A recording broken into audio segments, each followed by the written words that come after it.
Hello बच्चों, कैसे हो आप? आपकी अपनी यूट्यूब चैनल में आपका हार्दिक स्वागत है।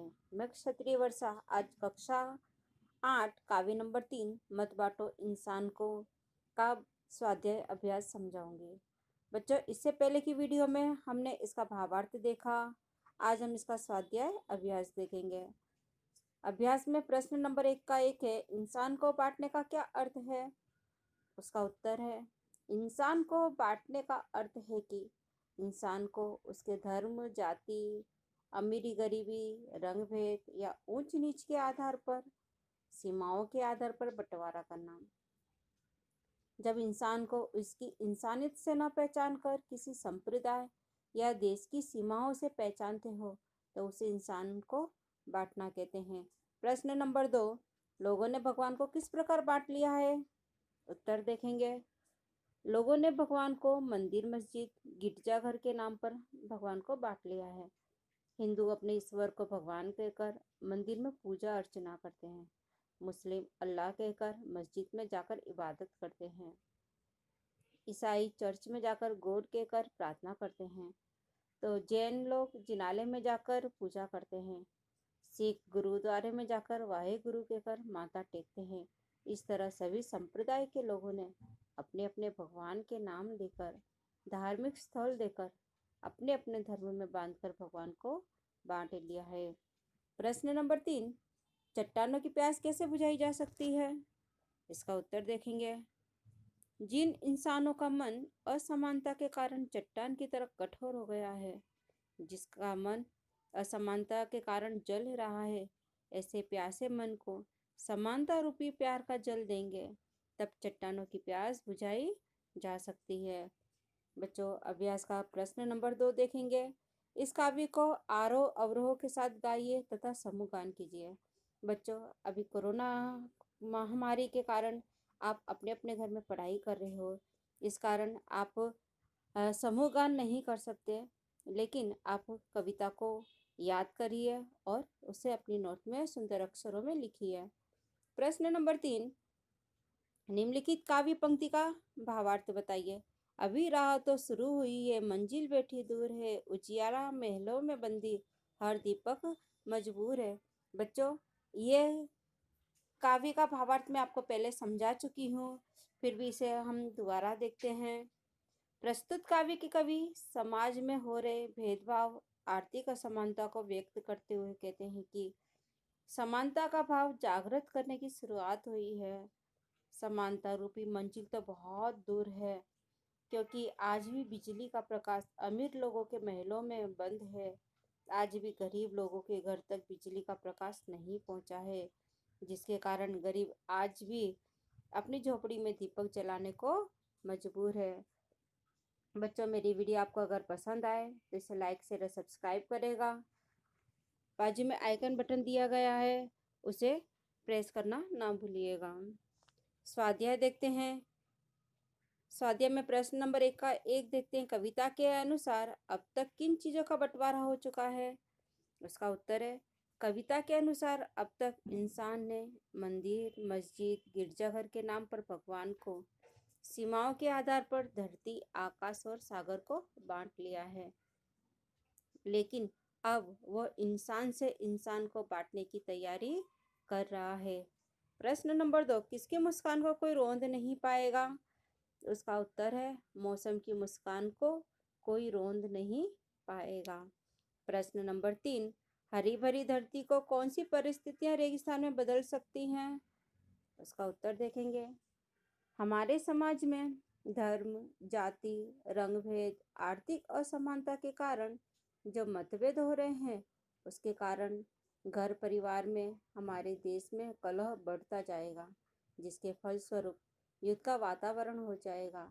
युद्ध के कारण हमारी हरी भरी धरती तपते रेगिस्तान में परिवर्तित होकर निर्जर बन जाएगी। प्रश्न नंबर 4, उजाले को बंदी बनाने का क्या अर्थ है? उसका उत्तर देखेंगे। उजाले को बंदी बनाने का अर्थ है कि समाज के लोगों के बीच आर्थिक असमानता को उजागर करना है। आज भी अमीरों के घर में बिजली का प्रकाश है और गरीबों के घर में आज तक बिजली पहुंच नहीं पाई है। जिसके कारण आज भी गरीब व्यक्ति अपने घर में बिजली के अभाव के कारण दीपक जलाने के लिए मजबूर है। मानो ऐसा लगता है कि उजाला तो महलों में कैद होकर रह गया है। प्रश्न नंबर 5, यह कविता हमें क्या संदेश देती है? प्रस्तुत कविता से हमें सीख मिलती है कि हमें जाति, धर्म, संप्रदाय, आर्थिक असमानता के आधार पर हमें भेदभाव नहीं करना चाहिए। हमें सबके साथ प्रेम से मिलजुल कर रहना चाहिए। जो व्यक्ति अपने जीवन में असमानता से पीड़ित है, उसे समानता रूपी सुख लाकर उसे जीवन में जीने के लिए प्रेरित करना चाहिए। हमें देश, धर्म, जाति से ऊंचा उठकर सबके उत्थान का प्रयत्न करना चाहिए। जब सब मिलजुल कर उठेंगे तभी हम सबका कल्याण होगा, उत्थान होगा, देश का विकास होगा। स्वाध्याय का प्रश्न नंबर 2 देखते हैं। निम्नलिखित शब्दों को शब्दकोश के क्रम में लिखिए। बच्चों, शब्दकोश को क्रम में लिखने के कुछ नियम होते हैं। यहाँ पर मैं आपको शॉर्ट में बताती हूँ। सबसे पहले स्वर, उसके बाद वर्णमाला को क्रम में लिखते हैं।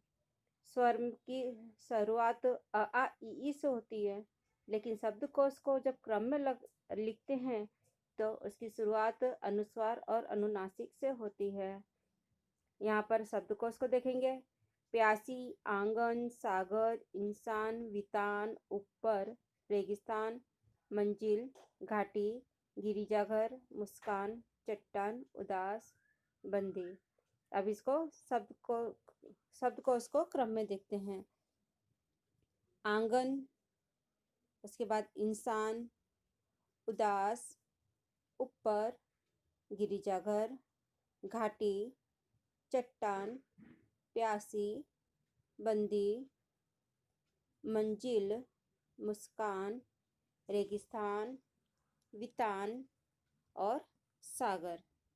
प्रश्न नंबर 3, आज के इस आधुनिक परिवेश में संयुक्त परिवारों की वजह एकल परिवारों ने ले ली है।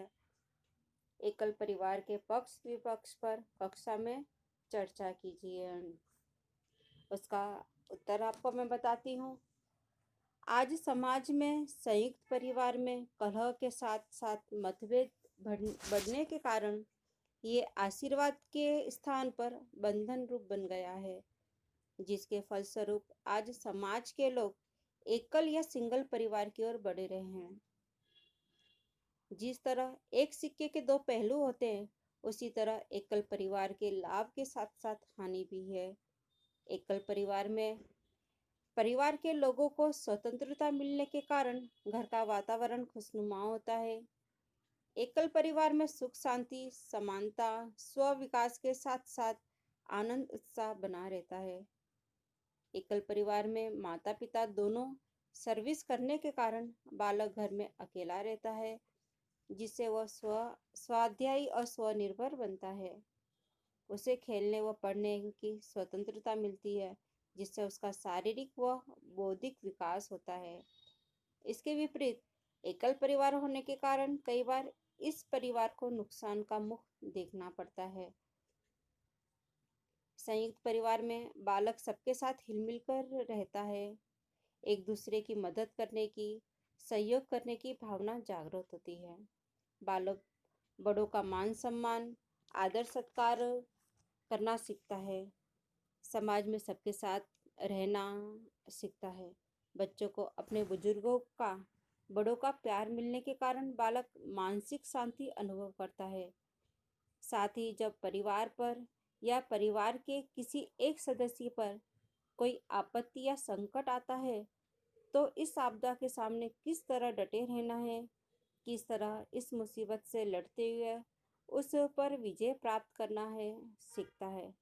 लेकिन आज एकल परिवार होने के कारण बालक ये सभी चीज़ों से वंचित रहता है। बालक का बौद्धिक विकास तो होता है, परंतु उसे मानसिक शांति नहीं मिलती, जिसके कारण आज का बालक जिद्दी, क्रोधी व डिप्रेशन में दिखाई देता है। प्रश्न नंबर 4 देखेंगे। अपूर्ण काव्य को पूर्ण कीजिए। रात होने पर मैं निकलता, सबको देता हूँ शीतलता। बच्चों, ये अपूर्ण काव्य है, इसको हमें पूर्ण करना है, यानी हमें इस काव्य को पूरी करनी है। तो इस काव्य को देखेंगे। रात होने पर मैं निकलता, सबको देता हूँ शीतलता। बच्चे बूढ़े सभी का मामा, बढ़ जाऊं तो होती पूर्णिमा।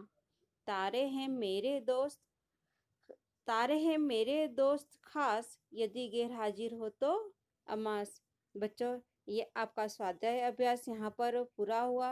अगर आपको मेरी वीडियो पसंद आई हो, आप मेरे चैनल पे पहली बार आए हो, तो उसे सब्सक्राइब करने का ना भूलिएगा। बाजू में आईकेल बटन दिया हुआ है, उसे प्रेस करना ना भूलिएगा।